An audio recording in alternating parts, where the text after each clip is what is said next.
we want to talk about what is happening in our embassies around the world, especially in Africa. Of course, we know that there are no ambassadors in all of our embassies. And then what's the implication of that? And the people that are there, what are they doing? And then the humanitarian situation in the country. Now, to join me in that very critical conversation is Mr. Fred Eno, who has been with the UN system in the last 10 years, has worked with the humanitarian coordinator, and is also a known international and global analyst. I'd like to welcome back to Inside Sources, Mr. Fred Eno. Thanks, Lulu. It's always a pleasure coming back here. Let's start from what is happening in our embassies across the world. You know, this past week, the foreign ministry had to come out and say that we are struggling with financial issues. And then later they said, okay, now I think about 80% has been released. We don't have ambassadors in the place. I mean, you have been in that global space for a long time, including with the UN right here in Nigeria and across the continent and globally. How do you read what is happening in our embassies today? No ambassadors, no adequate funding. You know, how do you read it, Fred? You know, Lalu, the last time we talked about this right here in the studios, we were very clear that ambassadors and the appointment of ambassadors was critical. I think we've gone past a little bit with time. We know that's not happened. But given where we are, I think it's even more critical now that we take a clear look at our embassies. Beyond just the funding side of it, right, making them more functional in a way that even if ambassadors are not there, the critical role that embassies play in our own both diplomatic and economic development really continues. I say this because, like I told you, I just came back. I did East Africa and the Great Lakes. Okay. Kenya, Tanzania, DRC, Burundi. And this is for me, whether it's private or official travels, I always make sure I stop by. So they have career foreign service officers who are running those places now. And I must commend their patriotism. These people are not saying, we want ambassadors or we don't want them, but they're saying there are key roles that these embassies, these diplomatic missions play. And across Africa now, when you look at issues of bilateral commissions, high-level visits and all of that. By national commissions all over the place. Embassies with chargé d'affaires could even do these things without waiting for huge funding to come. But why is it not happening? It's not happening because a lot of these diplomatic missions have been incapacitated. They can't even function with their day-to-day costs. And so just being in a position where you can do the little technical engagements you need, and we all sit down because we are waiting for the appointment of ambassadors. So they go hand in hand. These diplomatic missions are not there for show. They're not there to put up the Nigerian flag. Right. They represent core aspects of our diplomatic engagements as a country. The strength of a country is also measured by its representation. Right. And so you now have a situation where, you know, I don't want to say that our immediate neighbors in West Africa are not as important. They are actually important. They're critically important. But when you look at the continent, where you go further afield, in Central, Eastern Africa and the Great Lakes, I can tell you that's your new forte. You know, where I go to very regularly. And I can tell you for free that these countries are looking up to Nigeria in a way that's way beyond just us talking about being, you know, the leader of Africa. We don't even understand how they perceive us. That I get that sense that, you know, when you interact with them, it's like, can you guys just put it together? No. Putting it together, we all share that sentiment. Okay. Because if you look at a lot of them, they have some of the challenges we have too. Yeah, true. But there's an aspect in their telling us to put it together, which is you just lead and we will follow. Yeah, well, that's what I mean. So there's self-interest. Yeah. Oh, yeah, of course. For them. Yeah. Clearly. It's not asking us to put it together because we don't have it at all together. Yeah. It is because it is in their interest. Yeah, I mean, and which is what Mandela said, if you remember. Yes. That if Africa is going to, go ahead, that Nigeria has to take the lead. And is that the sentiment? It's not only the sentiment. I spoke to a small crowd in Burundi recently. You will not believe that we have a Nigerian community in Burundi. I imagine. No. Everywhere. When I told them about what I call the Nigeria promise, I told them it's not about being Nigerian. It's that there is a responsibility we have that we did not choose. We did not choose to become the largest country on the continent. Yeah. And that bestows on us certain responsibilities which we must do. So when that perception comes, you can see it in a few places. I go to certain parts of Kinshasa where you have 5,000 Nigerian traders in a city. Wow. And it is changing drastically. More and more of them are beginning to want the opportunities to do business with us. And I'm not talking big industrialists. Small-time Congolese, Kenyan traders, all of this. Very significant for inter-African trade. Actually. No, it is critical. It is critical. And that's why I say issues like what the Chargé d'Affaires in Burundi told me, that this binational commissions need to be things that are institutionalized. Because what it means is that the Minister of Trade does not need to be sitting down in Abuja and doing all the heavy lifting. The Manufacturers Association does its bit, the Chambers of Commerce do their bit, and she takes them along. It's almost as if I know the president is number one salesman of the country and all of that. Yeah. But all of those things where he goes on a trip and all the ministers follow, and then he takes the show, and then we come back. And then we go back to... But if a minister goes and her delegation are our manufacturers, our leaders of the chambers of commerces, our SME people, on that mission, there's no focus on the president. It is business to business, man to man, woman to woman. They talk. So the perception is really changed. I can tell you this, and these are places I've been visiting for 15 years.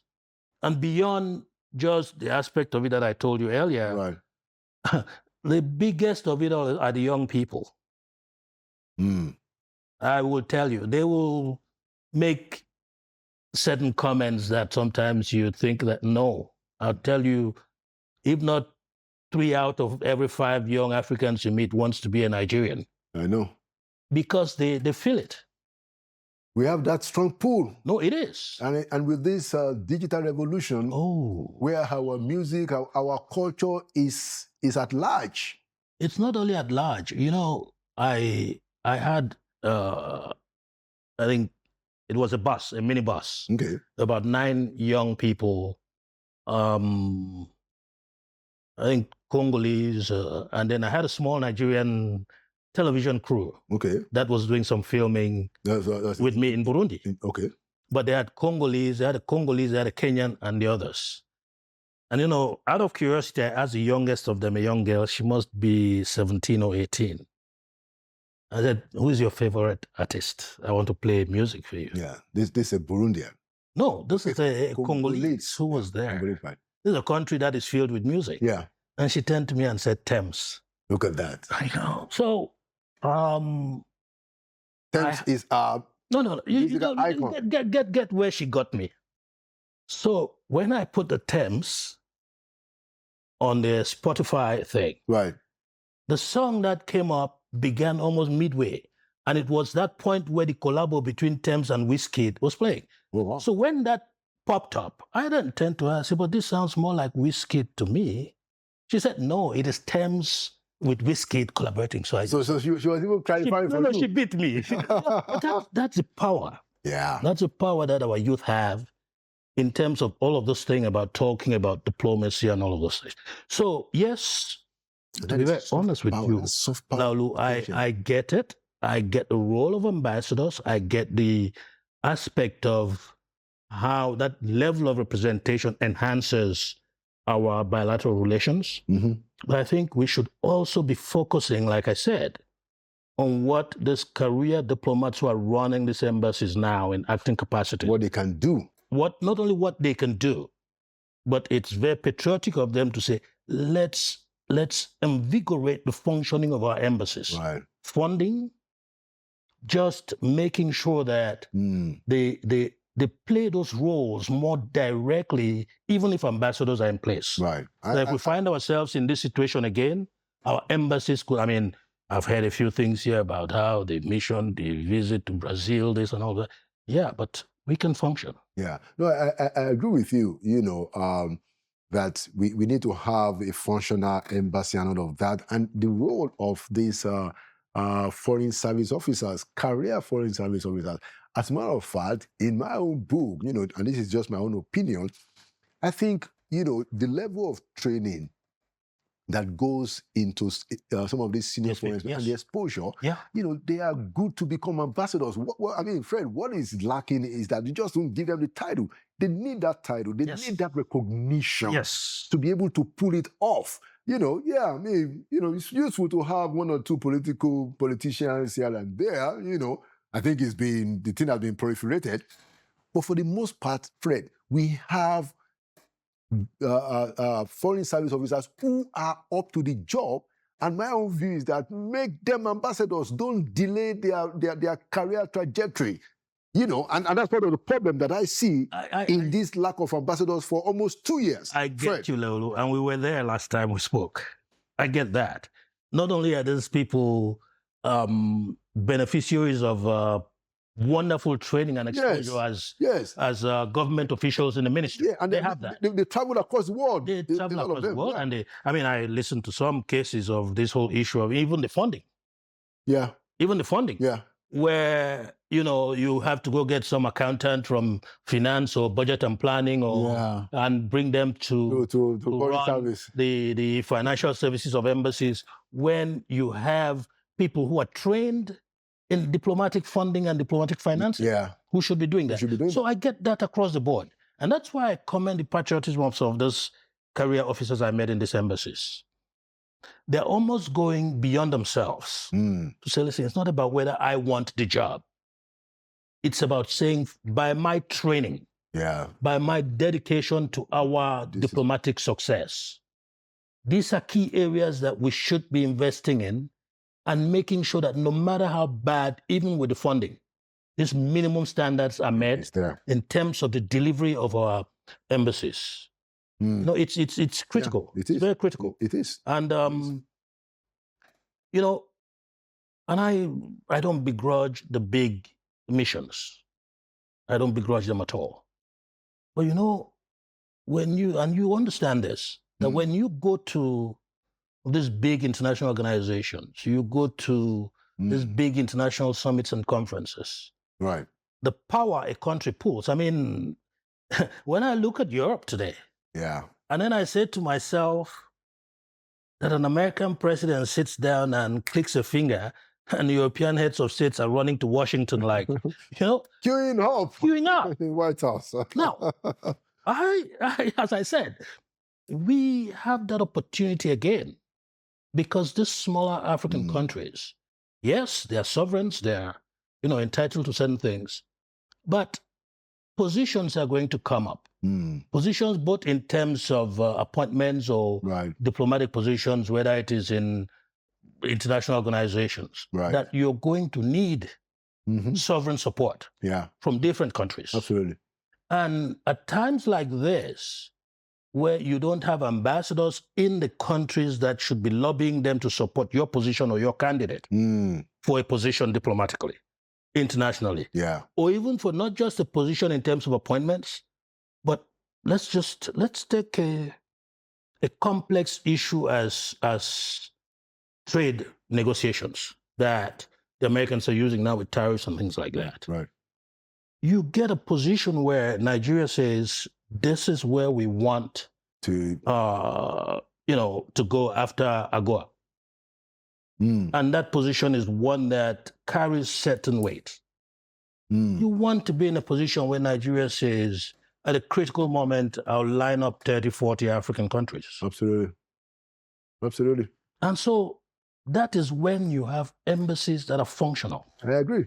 I agree with you. It's really critical. It is. It is. Just because of our time, so that we can catch quite this particular issue. I wanted you to also talk about the humanitarian situation in Nigeria. You have worked with the UN Humanitarian Coordinator for over a decade. How do you assess, that ministry, and the humanitarian condition in Nigeria today? You hear, there's flooding all over the place. You see, besides that, you have Nigerians, getting trapped and destroyed in boat mishaps all over the place. How do you? What is our? How do you assess how we are able to manage, control our humanitarian situation? I get that quite a bit. But let me begin by saying you're correct. I've been an advisor until very recently when I left the humanitarian coordinator and saw the evolution of what I'd call the more recent humanitarian response structures in the country since the Civil War. Now, and basically advocated for the establishment of the ministry. Okay, the humanitarian... In 2018.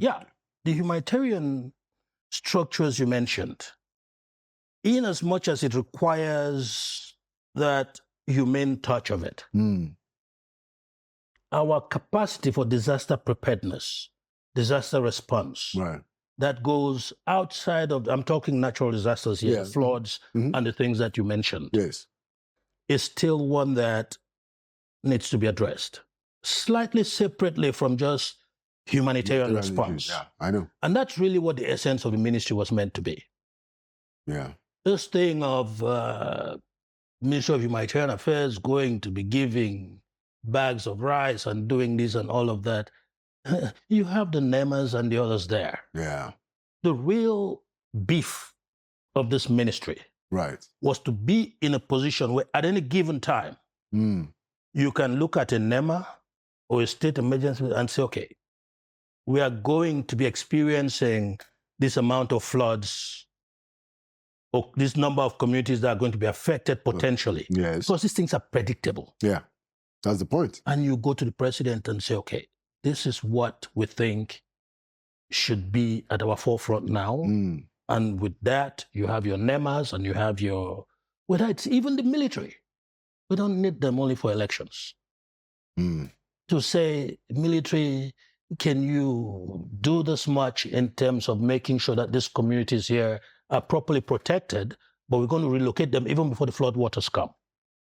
So that we are prepared enough in anticipation, but that also gives us a bit of flexibility when it happens suddenly. Yeah. Thank you so much, Mr. Fred Eno, for your very great insights, especially, this issue of our embassies and how it is that we have this soft power capacity especially in Africa. We must. We're just living life fallow. Yeah.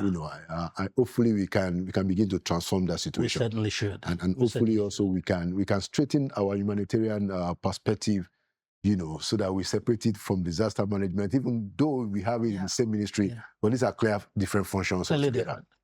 And thank you so much for your service while at the UN, and I'm sure that you continue to be very useful in the global circle, especially in the Great Lakes. Oh, well, I mean, I try to be like you. You move very, very,